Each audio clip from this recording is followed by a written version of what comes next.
네, 안녕하십니까. 지식의 뱅가드 하승주입니다. 네, 대한민국 경제발전사 시리즈에서 이제 공업의 시대로 들어왔습니다. 계속 여태까지 이제 토지개혁을 중심으로 한 농업 발전에 대해서 쭉 이야기를 이어오다가 지난 시간 이제 가발 수출이라고 하는 점부터 시작해서 대한민국의 공업화가 어떻게 시작되었느냐 그리고 어떻게 발전해 왔느냐라는 점을 이제 이야기해 보도록 하겠습니다. 우리나라는 경제 발전을 성공적으로 수행한 몇 안 되는 나라 중에 하나입니다. 그러니까 몇 안 되는 나라니까 다른 대부분의 나라들이 실패했어요. 그 나라들이 실패하고 우리나라 성공했는데 그 사이에 다른 점들을 찾아봐야 되겠죠. 우리나라는 어떤 점들이 다른 나라들과 달라서 성공했느냐. 성공한 나라가 뭐 우리 말고 뭐 두 군데 더 있긴 합니다. 뭐 대만 정도 있을 거고요. 일본이 우리보다 먼저 좀 경제 발전에 성공했고 이러니까 한국, 일본, 대만 뭐 이 정도가 거의 다인데 한국, 일본, 대만은 어떤 식으로 경제를 꾸려왔고 산업을 발전시켜 왔느냐. 그리고 실패한 나라들은 왜 어떤 점들이 모자랐기 때문에 실패했냐. 즉 한국과 어떤 점이 달랐느냐. 이런 점들을 이제 살펴보는 것이죠. 자, 우리는 여태까지 이제 토지 개혁을 중심으로 해서 대한민국의 농업이 생산성을 갖다 많이 끌어올리고 그래서 농업 산출물도 많아지고 그로 인해서 농업 연관 산업들이 발전할 수 있는 여지도 생겼다라는 점까지 이제 말씀을 드렸습니다. 그리고 첫 번째로 대한민국이 선택한 사업이 가발 산업이었죠. 그래서 전 세계의 가발 시장을 완전히 석권하는 이런 성과를 올리기도 했습니다. 그렇지만 대한민국은 첫째로 토지개혁의 성공으로 인한 농민이 부자가 돼서 우리가 부자가 된 건 일단 아니죠. 그 이후에 공업화 때문에 부자가 됐습니다. 다만 농촌 경제가 안정되지 않은 이상은 공업화는 불가능한 것이었기 때문에 농업의 발전이 일단 매우 중요한 것이었고요. 두 번째로는 우리가 지금 현재까지 가발 만들어서 팔고 있지는 않습니다. 우리는 그보다 훨씬 더 돈 되는 것들을 많이 팔죠. 자동차, 반도체 등등등, 조선, 석유화학, 철강까지. 이렇게 있다 보니까 가발 산업에서부터 지금 현재의 5대 주력 상품까지 쭉 이제 발전을 해왔을 거지 않습니까? 이 발전 경로를 어떻게 우리나라가 이룰 수 있었느냐, 요 점입니다. 만들어서 수출하는 대한민국 경제라고 하는 것. 만든다라고 하는 것. 즉 공업으로 만들었다는 것이고요. 두 번째로 그렇게 만들어낸 상품을 해외로 수출했다는 겁니다. 공업으로 만들어서 해외에 수출한다. 이 구도를 대한민국 경제는 매우 강력하게 추진했고 또 이를 성공적으로 수행할 수 있었습니다. 바로 이 점이 대한민국의 산업화, 즉 공업화의 가장 중요한 특징이라고 생각을 합니다. 1차 산업, 농업, 2차 산업, 제조업, 3차 산업, 서비스업 이렇게 얘기를 합니다. 그래서 1차 산업으로 성공한 국가들이 그 다음 이제 공업화를 해야 된다. 너무 당연하게 상식처럼 이야기를 합니다만, 근데 또 꼭 그래야 되나? 이렇게 의문을 가져볼 수도 있죠. 아니, 농업으로 성공할 수도 있잖아. 농업 기술 많이 발달시키고 이렇게 하면 전 세계적으로 유명한 밀을 판다든지 커피를 판다든지 콩을 판다든지 이렇게 해서 부자가 될 수도 있고, 예를 들면 농산물 수출 국가들 중에 부자 아닌 나라가 어디 있어? 미국 제일 대표적이죠. 농산물 수출로 돈 많이 번다. 네덜란드 이런 데에서도 덴마크 우유 이런 것들도 이런 나라에서도 농산물 수출 많이 한다더라. 이런 점들을 생각해 볼 수 있습니다. 그럼에도 불구하고 공업화, 제가 예를 든 나라들은 대부분 다 농업도 잘 나가지만 공업이 훨씬 잘 나가는 나라들이죠. 왜 그러면 공업화를 추진해야 된다라고 우린 상식처럼 알 수 있을까? 알고 있을까? 입니다. 먼저 제가 이 질문에 대한 답으로 이 그래프를 들고 왔습니다. 이거는 커피 가격 그래프입니다. 초장기 그래프인데요. 1970년대부터 시작해서 지금 현재까지 커피 가격이 어떻게 변동해 왔느냐에 대한 답입니다. 자, 커피 가격은 1970년대부터 시작을 해서 지금까지 두 가지 특징을 가집니다. 첫 번째로는 변동성이 매우 심하다는 것입니다. 아마 파운드인 것 같은데 이게 커피 1파운드당 50달러에서부터 시작을 해서 제일 비쌀 때는 300달러를 찍기도 합니다. 50에서 300까지 이렇게 변하는 거죠. 대부분 커피가 크게 흉년이 들면 가격이 엄청 오르고 이런 거 작황에 따라서 가격이 많이 달라지겠죠. 그런데 이거보다 더 중요한 점은 1970년대나 2023년도, 2024년도나 가격 레벨이 똑같다라는 점입니다. 그때도 뭐 한 100불, 150불 이 정도 수준이었고 지금도 100불, 150불, 뭐 비싸지면 200불 이 정도 수준에서 왔다 갔다 한다는 겁니다. 아니 1970년도부터 시작해서 2024년도까지 물가가 몇 배가 올랐는데 커피 가격은 안 오릅니다. 물론 그 이후로 커피의 소비량, 생산량은 엄청 많이 늘어났겠죠. 근데 가격이 안 올라요. 이 말은 달리 말하면 버는 돈은 거기서 거기라는 겁니다.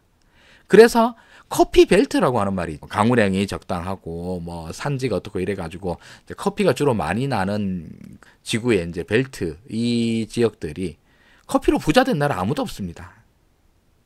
커피 농장주가 부자된 케이스는 꽤 많겠죠. 그러나 커피로 인해서 국부가 늘어나서 그 나라가 선진국이 된 나라 아무도 없습니다. 커피만 그럴까요? 밀이나 콩이나 뭐 어떤 농산물을 들고 온다 하더라도 다 이 모양입니다.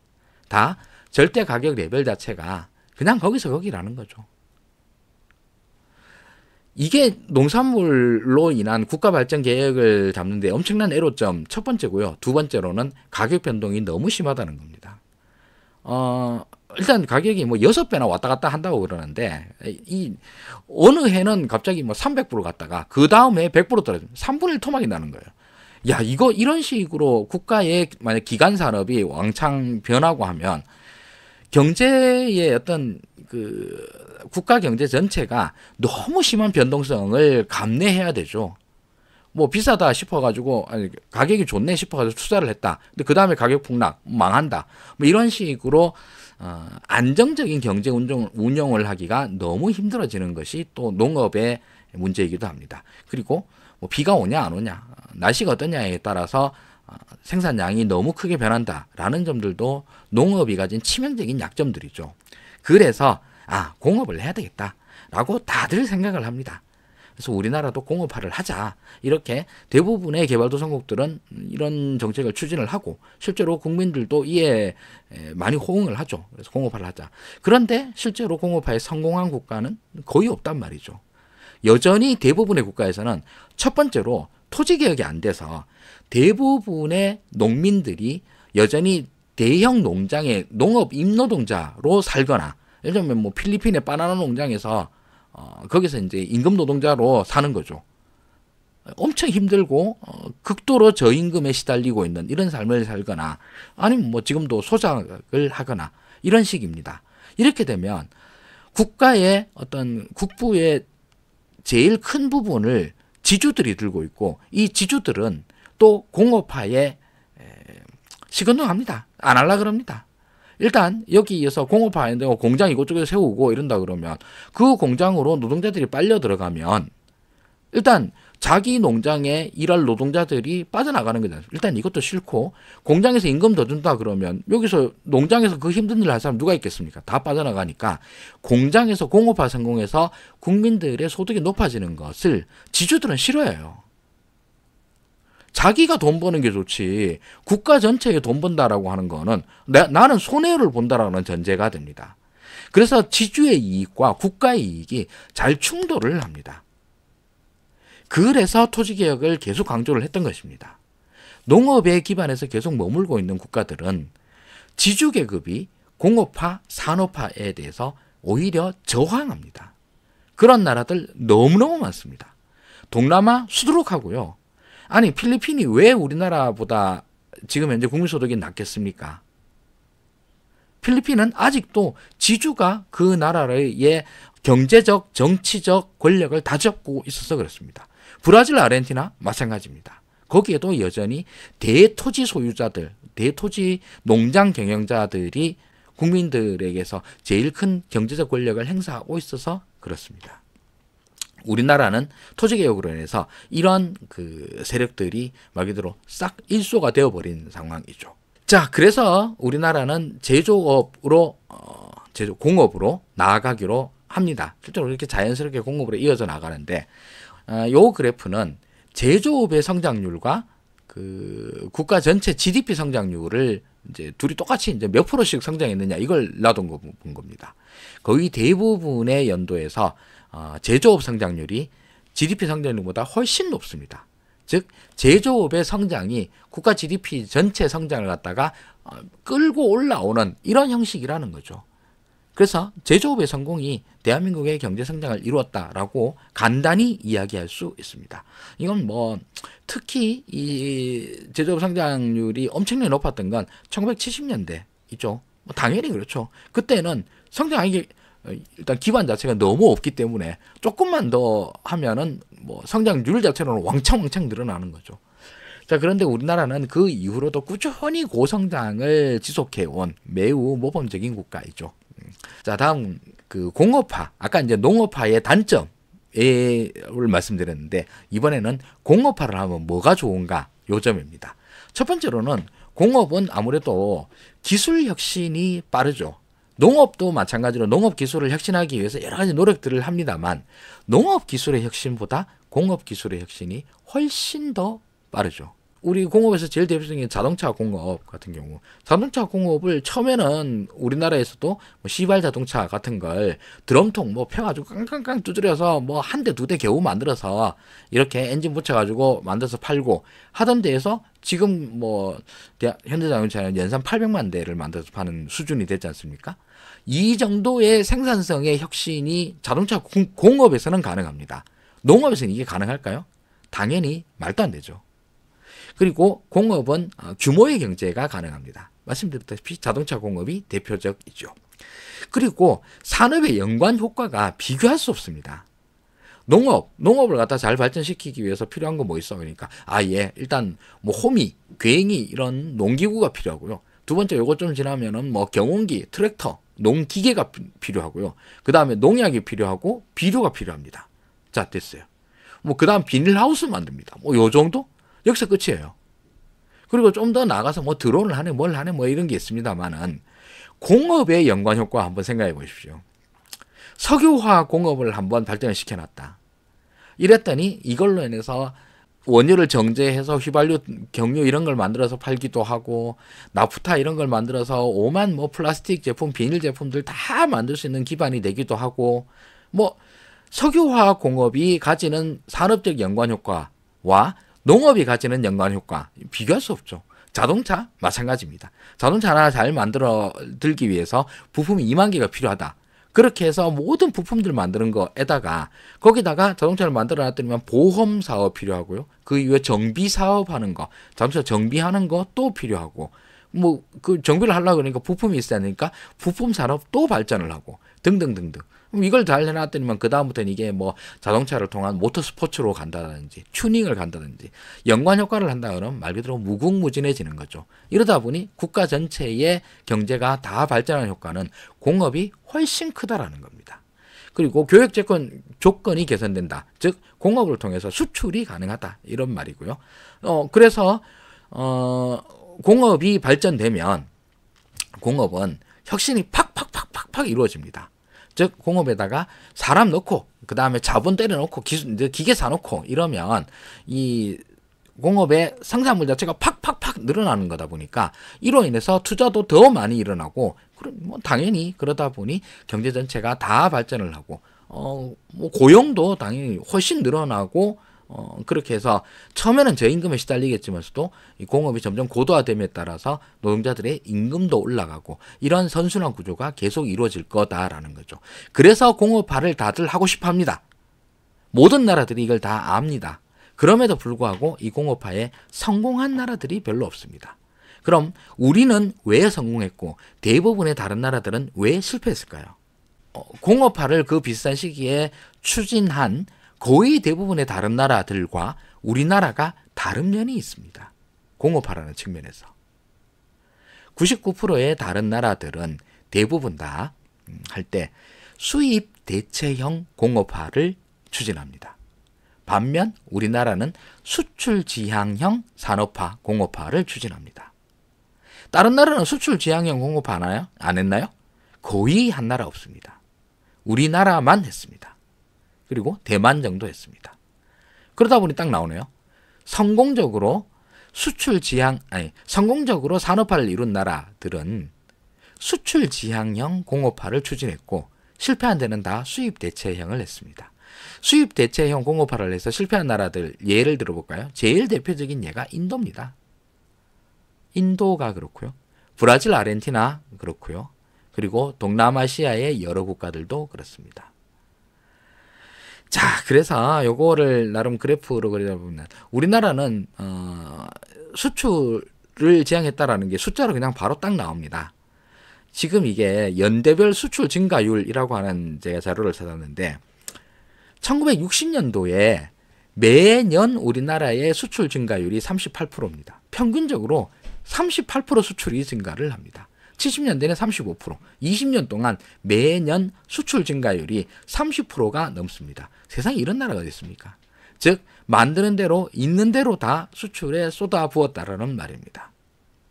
이렇게 이게 자 지금 이 그래프로 보자고 그러면 아까 그래프에서 제조업이 우리나라 성장을 이끌었다 그랬지 않습니까? 그 제조업은 수출이 이끌었습니다.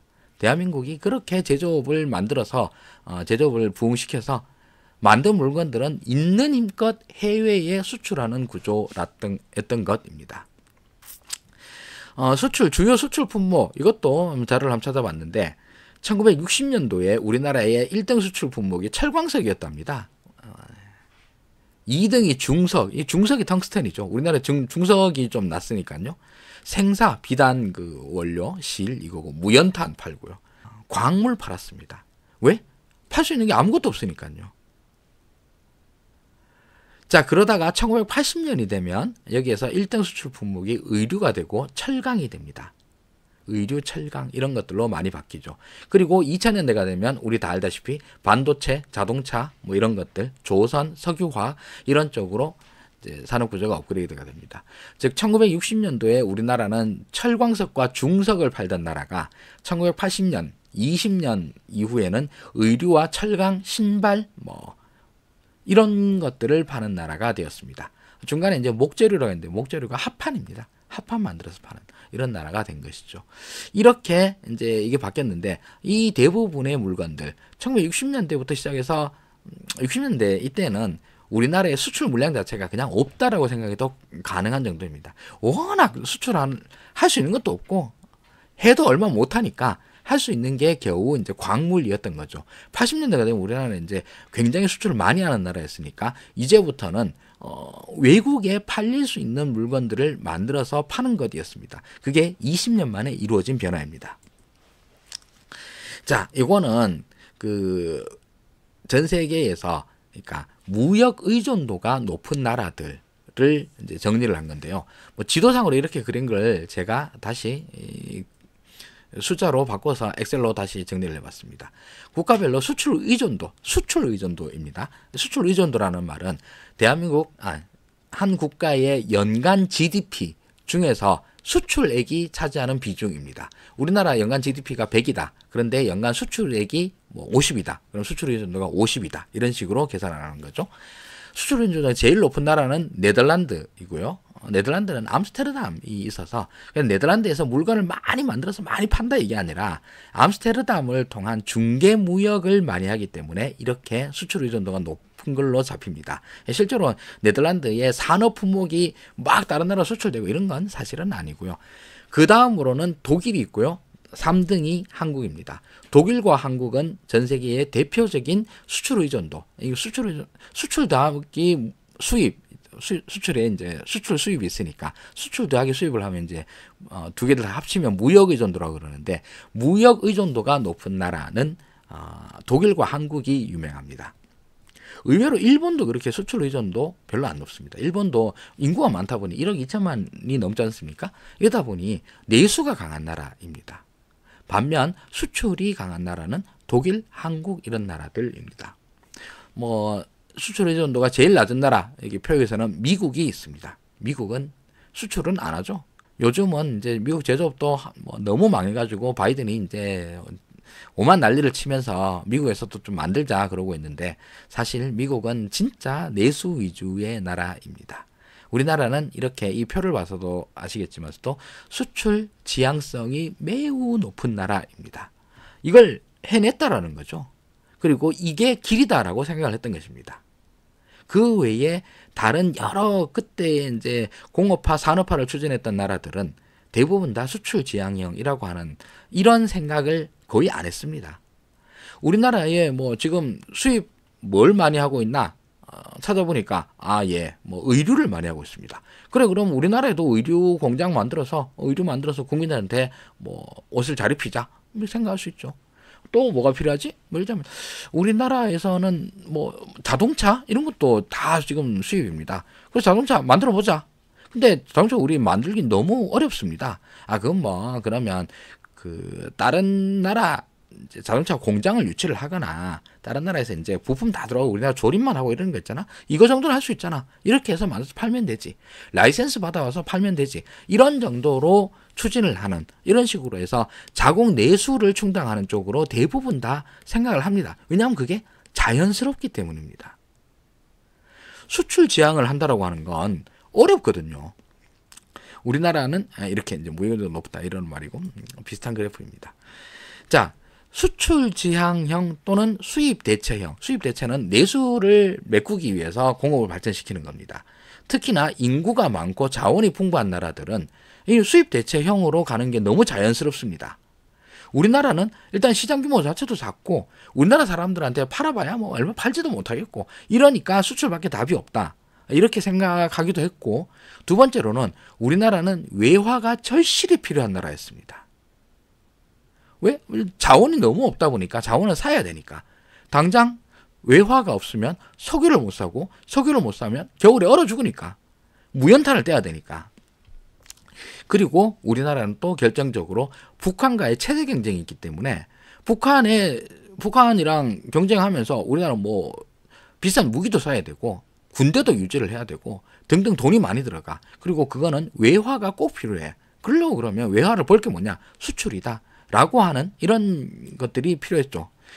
자, 그래서 우리나라는 수출 지향형으로 사실은 처음에는 우리나라도 당연히 수입 대체형으로 갔었습니다. 우리나라 필요한 비료, 농약 만드는 거 우리나라에서 해서 한번 우리가 쓰는 걸 만들자라는 것부터 시작을 했죠. 그러다가 수출 지향으로 점점점 자리를 옮겨갑니다. 그 중에서 가발 산업이 참 큰 역할을 합니다. 가발 산업을 해서 크게 해보니까 일단 가발 산업이 성공을 했고 그로 인해서 외화가 벌린다는 걸 확인을 했고 그 외화를 통해서 재투자가 가능하다는 것까지 확인을 한 겁니다. 그러면 다른 나라에서 왜 수출 지향이 안 되냐? 일단 우리나라는 왜 수출 지향을 했냐 하면 수출 지향이 훨씬 어려운데 대가가 과실이 훨씬 큽니다. 먼저 아무리 자국 시장이 크다 하더라도 해외 시장이 더 크잖아요. 세계 시장이 더 크니까. 시장이 더 크니까 그 넓은 시장을 노리고 만들다 보면 일단 첫째로 늘 가장 중요한 규모의 경제가 실현이 됩니다. 우리나라에서 수입 대체로 만들면 차 1년에 10만 대면 충분합니다. 그런데 수출용으로 한다 그러면 100만 대까지도 만들 수 있습니다. 이런 생각 당연히 가능하죠. 그럼 우리나라에서는 실제로 그렇게 한 게 예를 들면 남해화학에서 비료를 얼마나 만들 수 있느냐. 뭐 우리나라에서 1년에 한 10만 정도를 필요로 하니까 10만 정도 만들까요? 아니 그냥 100만 만들어서 남는 거 다 팔자. 이렇게 결심할 수 있는 거죠. 그럼 남해화학의 비료 공장은 규모의 경제를 훨씬 더 실현할 수 있게 되는 것이죠. 두 번째로 예를 들면 미국 시장에다가 장난감을 판다 생각을 해봅시다. 우리나라도 장난감을 만들고 대만도 장난감을 만들고 뭐 네덜란드에서도 만들고 덴마크도 만들고 등등등 전 세계에 뭐 나름 장난감 공장이 있는 나라들은 다들 미국 시장을 노리고 물건을 팔려고 그럽니다. 그럼 당연히 경쟁이 엄청나게 빡세겠죠. 우리나라 시장에서 경쟁하는 것보다 미국 시장에서 경쟁하는 게 훨씬 빡셀 겁니다. 대한민국 국민에게 현대기아차 파는 것보다 미국 국민에게 현대기아차 파는 게 더 어려울 거다라고 생각해 보시면 당연합니다. 왜냐하면 우리나라에서는 현대기아의 대체제가 뭐 르노, 삼성, 쌍용, 쉐보레 이게 다인데 미국에서는 현대기아와 경쟁하고 있는 자동차 브랜드가 40개, 50개 될 거니까요. 자, 이러니까 경쟁이 심하기 때문에 물건을 잘 만들어야 됩니다. 물건 잘 못 만들면 안 팔리죠.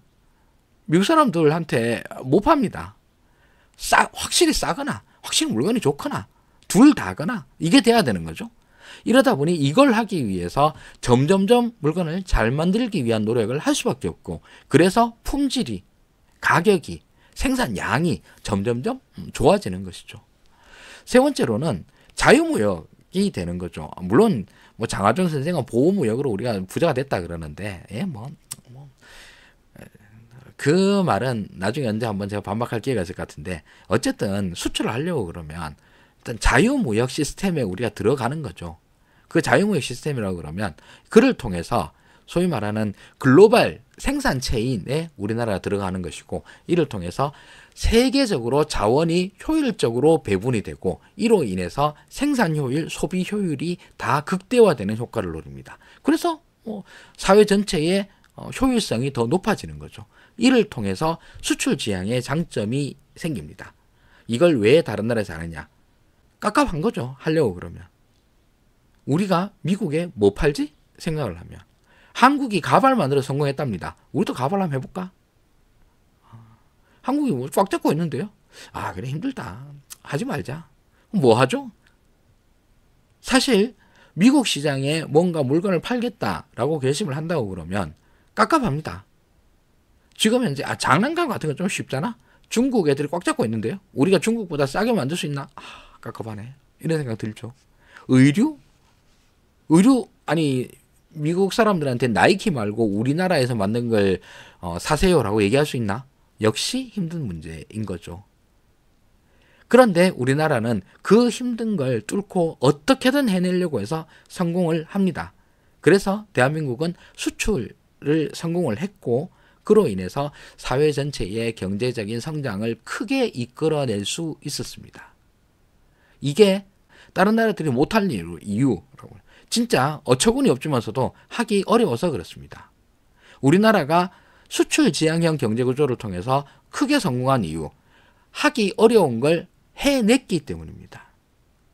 뭐 당연히 기업가의 엄청난 노력이 있었을 거고, 그리고 여기에서 일해 주신 노동자들의 헌신이 있었을 거고, 그리고 정부도 방향을 정하고 뚝심 있게 밀어붙인 이런 결과이기도 하겠죠. 이런 것들이 그 와중에 수많은 부작용들을 양산했었겠지만서도 그렇지만 결국은 대한민국의 성공적인 산업화 국가로 도약하는 데에 큰 힘이 되었습니다. 자, 그래서 오늘은 대한민국이 수출 지향형 국가다라고 하는 점들이 얼마나 큰 의미를 가졌느냐에 대해서 한번 말씀을 드려봤습니다. 그리고 수출 지향을 했다라고 하는 이건 큰 방향인 거고, 그것이 어떤 식으로 대한민국에서 이루어졌는가. 즉 우리나라는 수출해야지. 이 말로만 쉽지 그게 어떻게 가능해. 그걸 하기 위해서는 무엇이 필요했고, 그래서 대한민국은 어떤 것을 했는가에 대해서는 다음 시간에 더 이야기를 이어가 보도록 하겠습니다. 네, 오늘 여기까지 하도록 하겠습니다. 지식의 뱅가드 하승규였습니다. 고맙습니다.